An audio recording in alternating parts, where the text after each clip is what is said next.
पार्वती एक विधवा औरत थी। उसका एक बेटा था, रवि। पार्वती चाहती थी रवि एक बड़ा आदमी बने, इसलिए वह लोगों के घरों में काम करती थी, जिससे वह अपने बेटे रवि को पढ़ा सके। एक दिन रवि घर आया और माँ से बोला, माँ, तुम कब तक लोगों के घरों में काम करती रहोगी? मुझे अच्छा नहीं लगता। मैं पढ़ाई छोड़कर कुछ काम ढूंढ लेता हूँ। पार्वती ने उसे समझाते हुए कहा, नहीं बेटा, मैं कितना भी कष्ट उठा लूँ, पर तू अपनी पढ़ाई पर ध्यान दे। भगवान ने चाहा तो तेरी अच्छी सी नौकरी लग जाएगी। मैं उसी दिन का इंतजार कर रही हूँ। रवि हनुमान जी का भक्त था। वह दिन रात हनुमान जी की पूजा करता रहता था। एक दिन वह हनुमान जी के मंदिर में गया और बोला, बाबा, माँ तो कुछ सुनती नहीं है। आप ही बताओ मैं क्या करूं? आप ही उन्हें समझाओ। वह बजरंगबली के सामने बैठकर बातें करता रहा। उसे विश्वास था कि बजरंगबली उसकी माँ को समझा देंगे और वह रवि को काम करने की इजाज़त दे देगी। इसी तरह समय बीत रहा था। कुछ दिनों बाद रवि की पढ़ाई पूरी हो गई। उसके बाद रवि नौकरी ढूंढने लगा।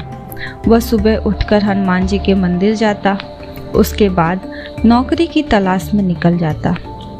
पूरा दिन घूमने के बाद वह निराश होकर घर वापस आ जाता था।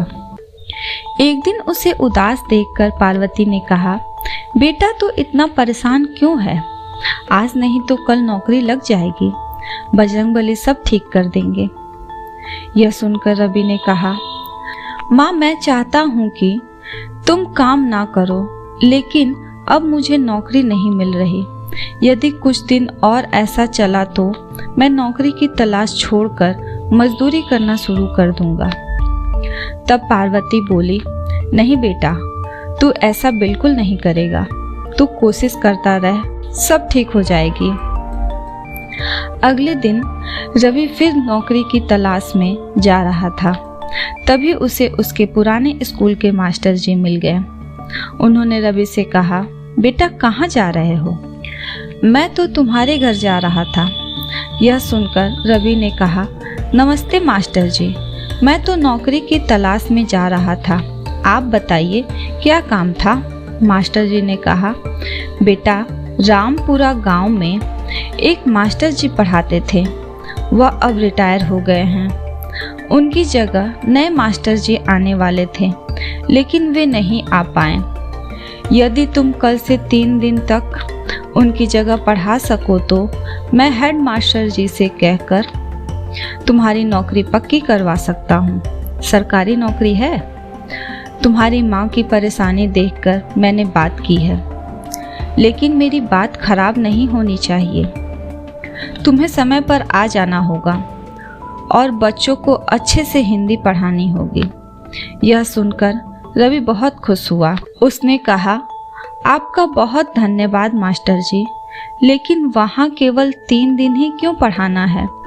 तब मास्टर जी ने कहा, वहाँ और भी अध्यापक आएंगे। जो भी 3 दिन अच्छे से पढ़ा लेगा उसकी नौकरी पक्की हो जाएगी। रवि ने मास्टर जी को धन्यवाद दिया और घर आकर यह खबर माँ को सुनाई। पार्वती उसकी बात सुनकर बहुत खुश हुई। रवि ने बजरंगबली के सामने बैठकर प्रार्थना की, हे बाबा, मुझे यह नौकरी दिलवा दीजिए। मैं जीवन भर आपकी सेवा करता रहूँगा। यह कहकर वह बजरंगबली का ध्यान करने बैठ गया और उनका गुणगान करने लगा। अगले दिन सुबह में हेडमास्टर जी के सामने एक सुंदर नौजवान खड़ा था। रवि ने अपना परिचय दिया और हेडमास्टर जी ने उसे बच्चों को पढ़ाने के लिए भेज दिया।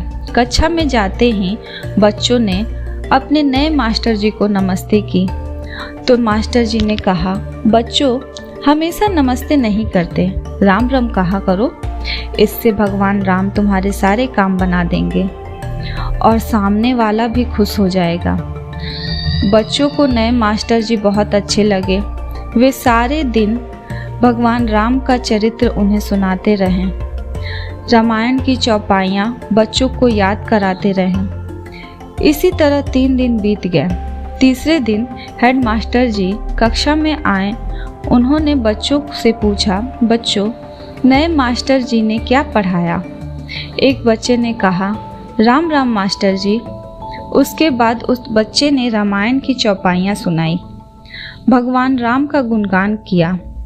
यह सुनकर हेडमास्टर जी ने कहा, अरे मास्टर जी, आपने तो कमाल कर दिया। इतना तो हम कई वर्षों में नहीं सिखा पाते जितना आपने 3 दिन में सिखा दिया। आपकी नौकरी पक्की हो गई। मैं आपके मास्टर जी के हाथ से चिट्ठी भिजवा दूंगा। आप अपना सामान लेकर आ जाना। अगले दिन मास्टर जी ने रवि का दरवाजा खटखटाया। रवि ने दरवाजा खोला तो सामने मास्टर जी खड़े थे। रवि उन्हें लेकर घर के अंदर आया। रवि ने मास्टर जी से कहा, मास्टर जी, मैं माफ़ी चाहता हूँ। माँ बहुत बीमार थी, इसलिए उन्हें इस हाल में छोड़कर मैं नौकरी के लिए जा नहीं सका। यह सुनकर मास्टर जी चौंक गए। यह तुम क्या कह रहे हो? उस स्कूल के हेड मास्टर ने मुझे यह चिट्ठी दी है और तुम्हारी नौकरी पक्की हो गई। उन्होंने कहा कि तुम्हारे भेजे हुए मास्टर जी ने तो बच्चों को इतना अच्छा पढ़ाया जो आज तक कोई नहीं पढ़ा सका। तब रवि ने कहा, लेकिन मैं तो वहाँ गया ही नहीं, मैं तो यहीं घर पर ही था। मास्टर जी ने कहा, लेकिन वे तो कह रहे थे कि तुमने बच्चों को राम नाम की दीक्षा दी है। एक एक बच्चे को रामायण की चौपाइयाँ पढ़ा दी जो वे कभी नहीं भूल पाएंगे। जब तुम नहीं गए तो वहाँ पढ़ाने कौन गया था? तुम्हारी नौकरी तो पक्की हो गई। यह सुनकर रवि रोने लगा। उसने कहा, मेरे बजरंग बली मेरी जगह पढ़ाने पहुँच गए। यह काम केवल वही कर सकते हैं। राम राम की दीक्षा वही दे सकते हैं। हनुमान जी स्वयं मेरे लिए कष्ट उठाने पहुँच गए। यह कहकर वह हनुमान जी के सामने रोने लगा। तब पार्वती ने कहा, बेटा, हनुमान जी ने तो तेरी सारी परेशानी समाप्त कर दी। मास्टर जी भी उसकी बात सुनकर दंग रह गए। उन्होंने कहा, बेटा, तुझ पर बजरंग बली की बहुत कृपा है, तो तेरी परेशानी देखकर दौड़े दौड़े चले आए। अब तू उनका नाम ले और कल से नौकरी शुरू कर। अगले दिन रवि सुबह मंदिर गया और हनुमान जी के सामने बैठकर ध्यान करने लगा।